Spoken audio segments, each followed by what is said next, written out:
I'm a bartender here, and they broke out fighting. How many people are hurt?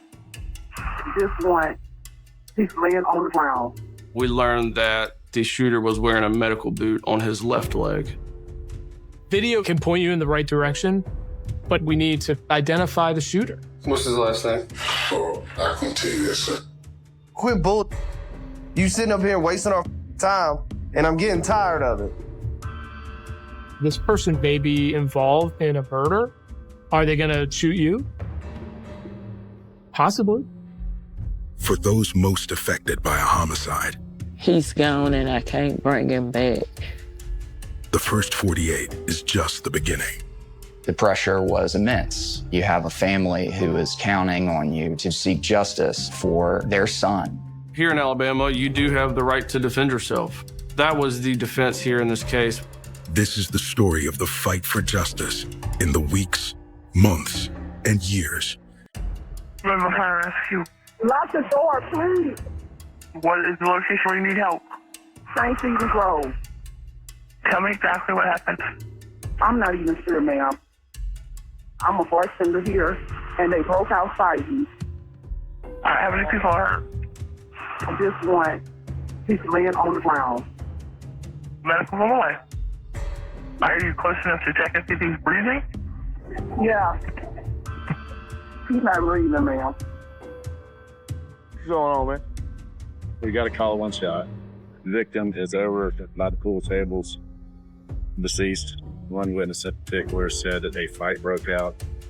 The shooter pulled out a gun, shot our victim.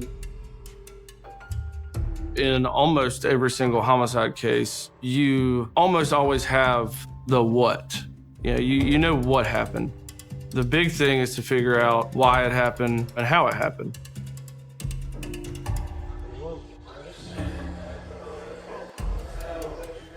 We've identified who he is. I guess right here, Tito Smith. 42-year-old Tito Smith was born and raised in Mobile. Tito leaves behind his mother and a large family, including his daughter and 2 sons. It hurts your heart because you know that those children will grow up without their dad. I'm a dad, and so it strikes a nerve. How many times do you think he got hit? I'm pretty sure too. Tito was shot in the neck and chest. Damn, what a mess. This was in a crowded bar where there were dozens of people. So there's gonna be a lot of evidence to sort through and determine what's really gonna be relevant to the case. There's pieces of broken pool cues. Leading away from Tito's body. Blood stain. Right there. In between the tables. There's more? There's outside on the sidewalk. There were drops of blood leading out down the steps. So it kind of gave us some indication that somebody might have been bleeding, maybe even after the murder happened, whoever fled. Then. Is there any cameras? Yeah, that's over there. I mean, you hope and you pray that the incident was captured on video. Minutes before the 911 call. I bet you, return. In the surveillance footage, it's kind of blurry. It's not a very well lit place, but you could clearly see the altercation begin. The victim was swinging the pool stick. You start to see who's the primary aggressor. Tito hits the guy with a pool stick. They get separated, they get broken up.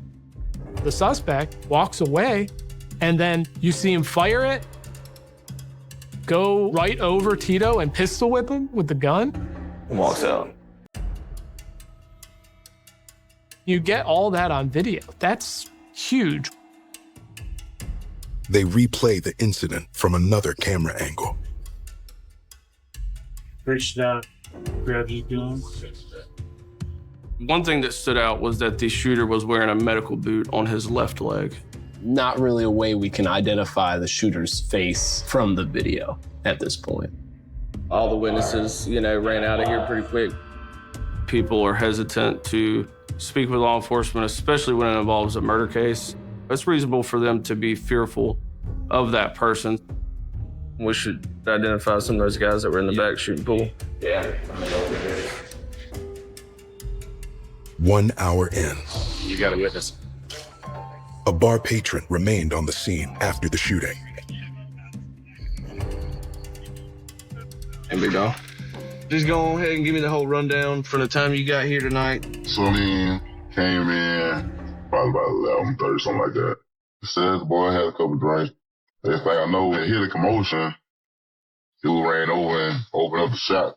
He fired 2 shots and everybody started clearing out. Was there anything, I guess, distinct about this guy? Anything he was wearing or anything that just stood out? I might have had on all black. Is there anybody that was back there that you know? You know, I ain't paid no attention. When I come in here, I go straight to the bar. Like, Yeah. I don't go to the pool table because I know how people get with alcohol in the pool table. And damn sure ain't worth nobody's life. I know. That's just crazy. It's frustrating that the witness didn't positively identify the suspect. The hope is that maybe later in the day, some of these guys that were involved in this fight will come forward and tell us what happened. 3 hours in, We're going to have to make the notification to his next of kin. Birch heads to an address for Tito's mother. Working homicide, the things that you see that most people will go their entire lives without having to witness, the emotions that come with that, with the families. It is, I think, the hardest part of the job. My daughter-in-law, she knocked on my bedroom door and she said that the detective wanted to talk with me. I went to the door and they explained to me about what had happened. I nearly fainted. I showed him his picture. And I said, "This who you talking about right here?" And they said yes. Everybody in the home went to screaming and howling. Couldn't believe that someone would want to kill him. He's been taken away from me and my family. It's bad. Seemed to be a pretty good person. 10 hours in, We were able to get that footage from the exterior. the team has collected video from another camera outside the club. Video is great. It can point you in the right direction, but we just have a guy on video footage in a medical booth. We need to identify the shooter. What? I went on that Tuesday's Facebook. This girl made a post. The post made it sound like she was there. Let me read it. It says, "Life is precious, yet so short. Took some. You never know if you will make it home. Thank you, God." Social media tells a story that you might not be able to get from a person hiding in the crowd. See if she's posing with somebody that might look like the guy we got on the video. That guy looks really similar to me, to the guy in the booth. Look at his face. It's just so hard to tell. I'll go ahead and sending out a bolo with those still shots. There's not a whole lot of people walking around wearing a medical boot. You want to make sure that other officers are aware of that in the event that maybe they've dealt with this person. 12 hours in, So, yeah, I'm all right. so what you got here? And I can show you who we arrested. And I pulled the case file as well. Special Victims Detective Marcus Howell pulls up the name of a man who was recently arrested wearing a medical boot.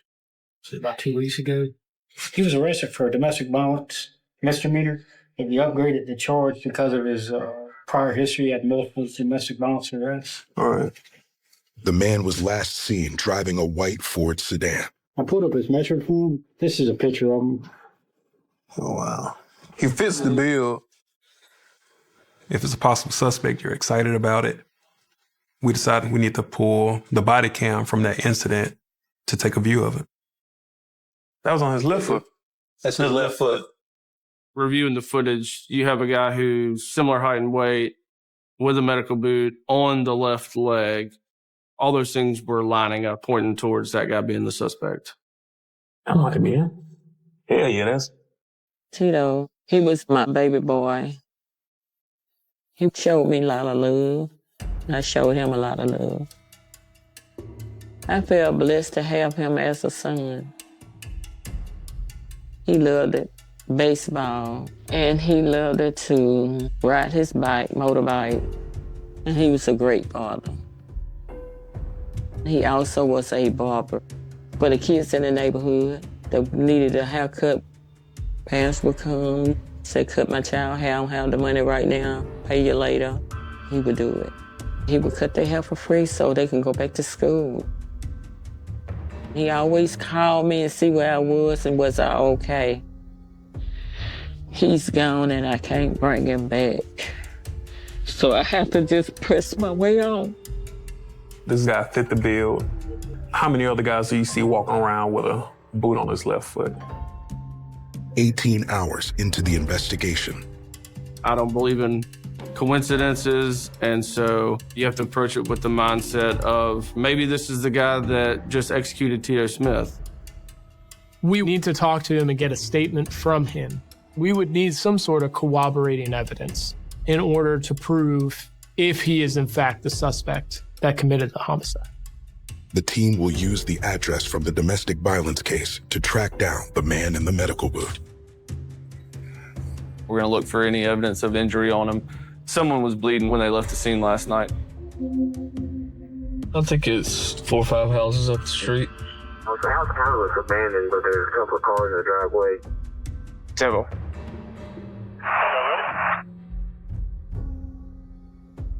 There's always risks. When you're looking for a suspect, This should be it right here.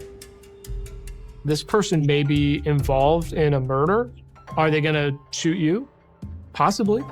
You always have the fear of that unknown. When you knock on that door, what's going to be on the other side of it? You doing all right? Birch asks a woman at the door if the man with the medical boot is inside. No, he don't even live here no more. So you mind if we just check, make sure he ain't here? Yeah, we ain't hiding him. The man isn't there. After working 22 hours straight, Wait, call him? Yeah. After we were done kind of exhausting all the locations for the suspect, we decided, let's see if maybe the public can give us some answers. Mobile police looking for a suspect in a deadly club shooting. It happened just after 1 o'clock this morning at Fat Tuesdays. That's where they found the body of 42-year-old Tito Smith. He'd been shot to death. Detective Barton.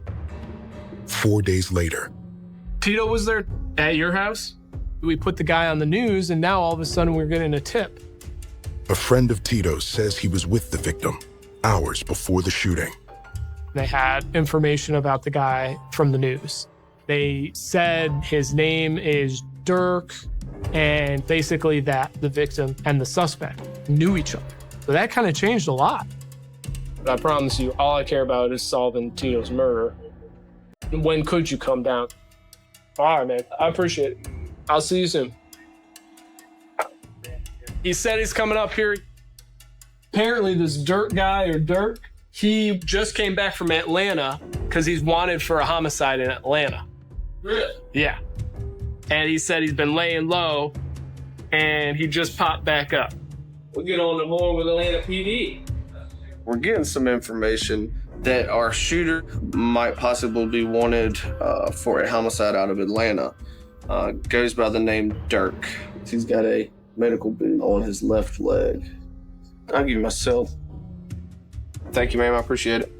You get a lead like that, I think your mind tends to start putting the pieces together, trying to determine if that is going to be your guy. An hour later, the tipster, Tito's friend, arrives at homicide.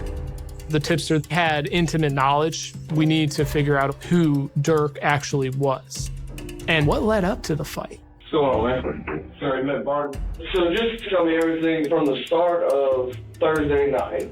Thursday night, they was at my house. It was 7 o'clock. And when you say they, it was Dirk, Tito. It was a bunch of them. Okay. So they left about 8:45, I say. The next morning, I woke up and I was on Facebook. Rest in peace, Tito. I'm like, that can't be our Tito. So I called my friend. He says he followed up with another friend who went to the club with Tito. And he was like, man, Dirk killed Tito on 5-hour food guy. I said, what? He said, They shoot pool, Tito beat Dirk. Dirk said Tito cheated on him. So they started arguing. Dirk slapped Tito. And Tito got in Dirk's face, and Dirk said, man, get out of my face like that. Tito jumped across the pool stick and started beating up with the pool stick. He said, before you know it, they grabbed Tito and pulled him back. They turned around and go grab Dirk. Tito was laying on the ground. Dirk went in his booth and pulled the gun out, and he stood over and shot. This man is, taken away, and for what? A $5 pool game? It's insane. What about Dirk? I don't know what Dirk's name is. I don't know his name. They may not want to give that name, even if they did know the person, because they just don't want to be involved. They don't want to have to come to court and testify. The rumor is that he was running from a murder out of Atlanta. That was the rumor. Birch asks about the friend who was at the bar when the shooting happened. Is he the type of person that you think would come in to talk to us? I think y'all have to kind of put him in a position where, he have to talk to y'all. What's his address? It's the corner house. Tito's friend gives them a possible location for the eyewitness. See if he can get this guy identified and give us his name. 3 hours later, they track down the eyewitness.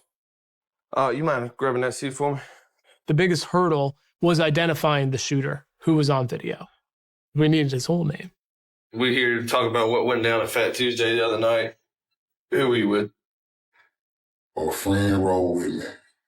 What friend rode with you? I think I know his name, Dirk. And you were hanging with this dude all night? No, sir. I rode to the club with him. Yeah, you were hanging out with him there before y'all went to the club? No, sir. Be honest with me. This is a serious investigation. I know, sir. We hang together from gambling, and we rode to the club. Okay. Even if you know somebody's lying, just listen to what they have to say, and then you can start poking holes. It's just getting him to come off that information. Well, tell me what went down in the club. Tito and Dirk was shooting pool. They were shooting for $5. I was walking in the club. They started to fight, and before I knew it, I would walk around the pool table, and the victim was down. How do you know Tito? I know Tito. He's a lifetime old friend of mine. I'm up on the project. We all grew up like brothers. How long you known Dirk? We did grew up together. I seen a friend get a friend. And you caught in the middle of it. And no caught in the middle. Being at the wrong place at the wrong time. No doubt, no doubt, no doubt. This eyewitness, he didn't want to be in the situation that he was in. He saw one friend die at the hands of another friend. And now he's making a pretty consequential decision about that living friend's future. The main thing right now that's bigger than all this is Tito's dead. Yes, sir. Killer on the loose. In your own words, you got a killer on the loose. And who knows what he's capable of. And you need to do the right thing. Yes, sir. What is his name? Demetrius. Demetrius? Demetrius. Now he magically knows the first name. Some people need to be pushed a little more than others to finally provide truthful information. What's his last name? Oh, I can't tell you that, sir. I don't think you're telling us the truth.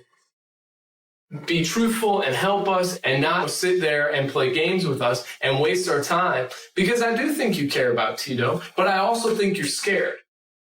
So you got to be true and stop with the bull. Now, if he had told us, yeah, I just met him last week, maybe, but you're not going to know somebody for 20 years and not know the full name of Dirk. I needed that last name. We know him by Dirk. Sit tight and give me a minute, all right? His name is Demetrius. Birch checks to see if their suspect wearing the medical boot ever went by Demetrius. The names aren't matching up. We were all pretty certain that it was our guy, which doesn't seem to be the case now. With the original suspect ruled out, detectives search for anyone named Demetrius who fits the suspect's description. Nothing Demetrius is coming up. He won't come up off a name. Like, he won't come off the last name? He says he don't know it. I just don't believe it. Everybody's got a different style. It's just good to change it up. Get a fresh face in there. What's up? Somebody like Jermaine that can really get people to open up. I'm Detective Roger. What we trying to do, man, is pretty much doing the right thing. It's a family that's out there, hurting, and they looking for him. You understand that? You can't have two detectives, just going at a witness, because then they're going to clam up. So I'm always calm in the interview room. So how do we get in touch with this guy? I can't tell you what he said. He just popped up on me. And where did y'all grow up? Hey, Mom. I'm born and raised in Mobile, Alabama. And each case I'm tied to someone somehow. I knew Tito's sister. You had to talk to him about, it's not just about him. It's about the victim's family. So if you had to get up with this guy, what would you get up with him? He changed the number. You're not in trouble for knowing the guy. I didn't say what he said, sir. You're just having to go around and around and around, back and forth with the guy. I was frustrated. Quit bull. You sitting up here wasting our time, and I'm getting tired of it. Hold on. Anderson. Demetrius Anderson.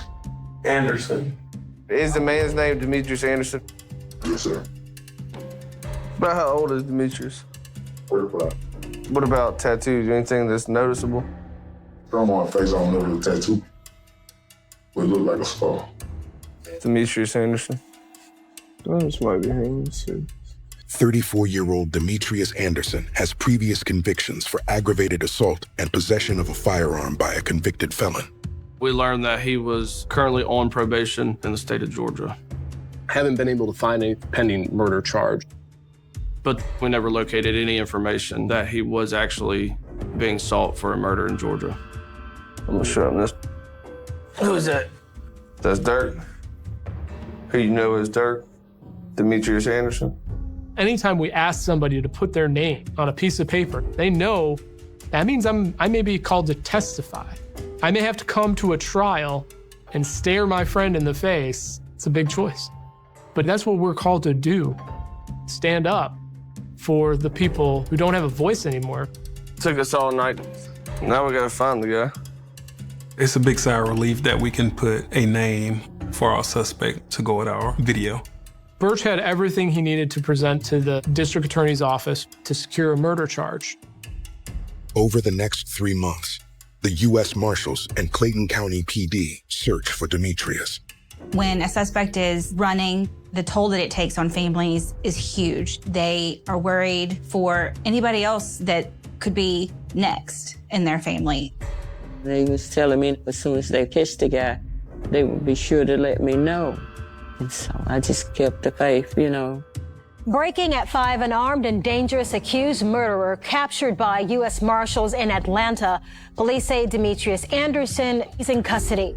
Demetrius Anderson wasn't even transported from Georgia to Mobile for another year. Unfortunately, we did not get a statement. But the legal process started when he was extradited back to Mobile. 19 months after Tito's shooting death, Demetrius Anderson is charged with murder. When I started out at the district attorney's office, my interest became prosecuting murder cases because the impact that has on this community certainly is a grave one. This case was my very first murder case. The pressure was immense. You have a family who is depending on you to seek justice for their son. That was on my mind 24/7. I was against Glenn Davidson and Jim Vollmer, two very well-respected lawyers. They have both been working on criminal cases for more than 25 years. When I was preparing for the trial, the video became an instant strength for the case. There is no dispute that Demetrius Anderson is the one who pulled the trigger and killed Tito Smith. You can see the defendant, Demetrius Anderson, take the butt of that pistol and actually strike him over the top of the head after he's laying there motionless. I think the video speaks for itself, but from the outset, I felt that self-defense would be their strongest defense in this case. because the victim, Tito Smith, was swinging pool cues at the defendant. Tito Smith was the aggressor. Here in Alabama, if your life is in danger, you do have the right to defend yourself. It was not self-defense. Demetrius Anderson made an intentional decision. He committed a murder, and that was what we needed to convey to these jurors. In order to be successful in this case, I needed to show the defendant's intent. The video was a large strength we needed to convey to these jurors that even in a split second, Demetrius Anderson formed the intent to commit the murder. 3.5 years after Tito's death, the trial of Demetrius Anderson begins. Tito's family came to support. They're very passionate. They're very much involved and engaged. It was just hard getting dressed to go down there, knowing that they was going to show my son when he got shot. It was very hard. For my first murder trial, the pressure was immense. You never want to hide anything from a jury. The fact that Mr. Smith was swinging pool cues at the defendant on its face is not great. So with my opening statement, it's something I had to get out in front of. Ladies and gentlemen, there is a saying that you never bring a knife to a gunfight. What about a pool cue? In this case, Tito went after the defendant with those pool cues and he struck him. But some moments later, after Tito had been restrained, the defendant pulled the gun and he chose to murder Tito Smith. Clayton's strategy is to tell the jury the good, the bad, and the ugly. Tito got the better of Demetrius Anderson with the pool cue. And instead of continuing to retreat, Demetrius re-engaged and brought deadly force. But the defense's opening tells a different story. The defense opened with, this was a case of self-defense. The defense argued that Tito Smith turned 1608 St. Stephen's into a brawl, and that Mr. Anderson reacted and he shot him in self-defense. And that's why they said you can't find him guilty, because the victim basically brought this on himself. Here in Alabama, you do have the right to defend yourself with a firearm or by any other means necessary. There was some concern the self-defense was going to hold water with the jury. If you're thinking how a juror thinks, who started this whole thing? And we don't know, because this is, of course, a black and white silent video about the particular argument that they had. But yes, it is concerning with Tito striking Dirk about the face and hitting him. What's to say in the mind of not any particular juror, but just that one? Well, what if he deserved it? Clayton needed to show that jury nobody deserves for that to happen to them, regardless of how they acted. People make mistakes, and as it goes to character, it helps to put on a family member to show the jury Tito Smith was a good person. So my first witness was Dorothy Mitchell, Tito Smith's mother. I just wanted everyone to know how well loved Tito was, and that whoever done that harm to him pay for what they done. That little bit of time that Ms. Mitchell was on the stand, she was able to give life back to Tito. As testimony for the state continues, I needed the jurors to come to a reasonable conclusion as to what exactly his intentions were, and that Demetrius Anderson reinitiated everything and that he committed a murder after the fight had stopped. So next, we called the eyewitness. I needed the eyewitness to explain the circumstances. As soon as he got on the stand, you could tell that he didn't want to be there. You know, he just seemed very hesitant to answer the questions. All that I would ask is that you tell the truth, because you take an oath. My question was, what was Tito doing at the time? Really can't remember. What about the defendant? Follow-up question. And the answer is, really can't remember. And I asked, do you remember how the defendant appeared? at the time? And the answer is, couldn't be specific. He said he never heard any shots, that he never saw anything. His testimony did not match up with the story that he told police. They were shooting for $5.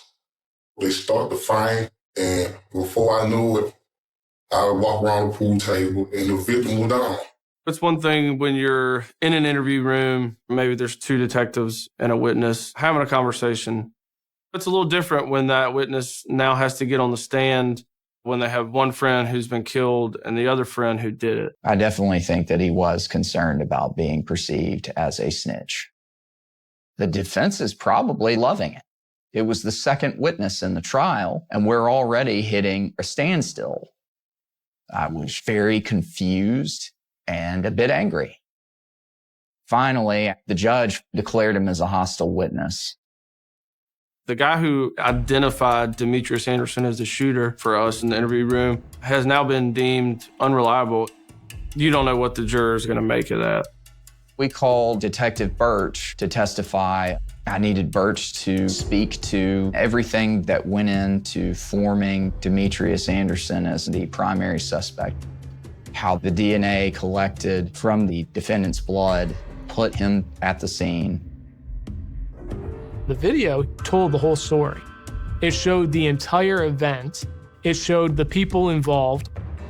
You see Demetrius Anderson reach into his boot, produce the gun, and murder Tito Smith. During cross-examination, the defense questions the state's key evidence. What surprised me was a question about the timestamps in the video. On the stand, defense attorney had me play 30 seconds on the video and then time that same 30 seconds with the stopwatch. The prosecution team, we both kind of looked at each other and weren't sure where this was headed. The judge did not grant my objection. The judge wanted to see where it went. So 30 seconds on the video comes to about, I got on this one, 36.22 seconds.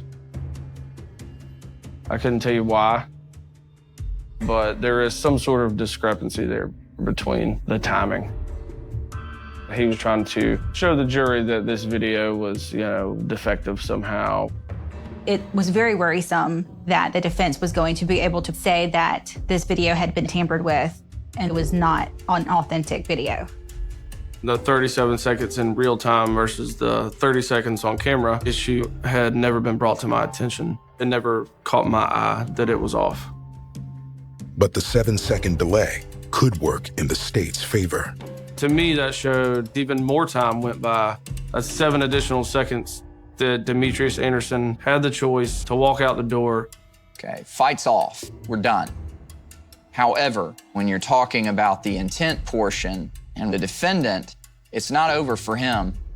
This isn't a fight anymore. This becomes the intentional act of Demetrius Anderson turning what started out as a fight into a shooting. The next morning, the defense opts to not have Demetrius testify, and both sides rest. After closing arguments, I felt pretty good about the case that we had put on, but every jury is unpredictable. The jury leaves to deliberate. Every juror comes from different set of life experiences, a completely different set of beliefs or perceptions about something. There's always the possibility of a jury doing something other than what you hope they're going to do, especially here in Alabama. People really, really believe in the right to defend yourself. 2.5 hours later, the jury returns with a verdict. Demetrius Anderson was found guilty for the murder of Tito Smith. It didn't take that long for them to find him guilty because they knew he did it. I was relieved that the jurors came to the correct decision about what happened that night because there was a sense of closure. I think that this verdict for the family means that the defendant was no longer going to be a threat to anyone.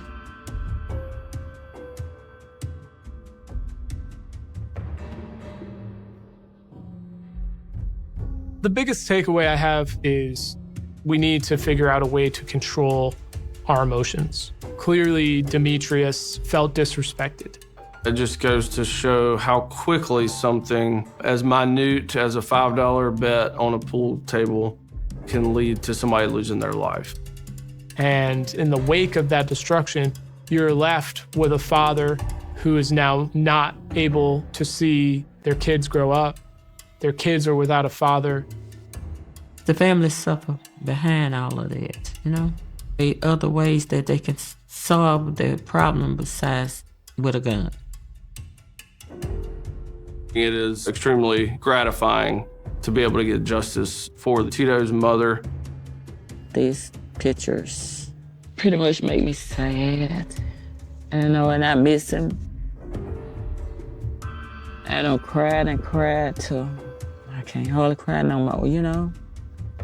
And so my daughter told me, she said, Mama, that's not gonna bring Tito back.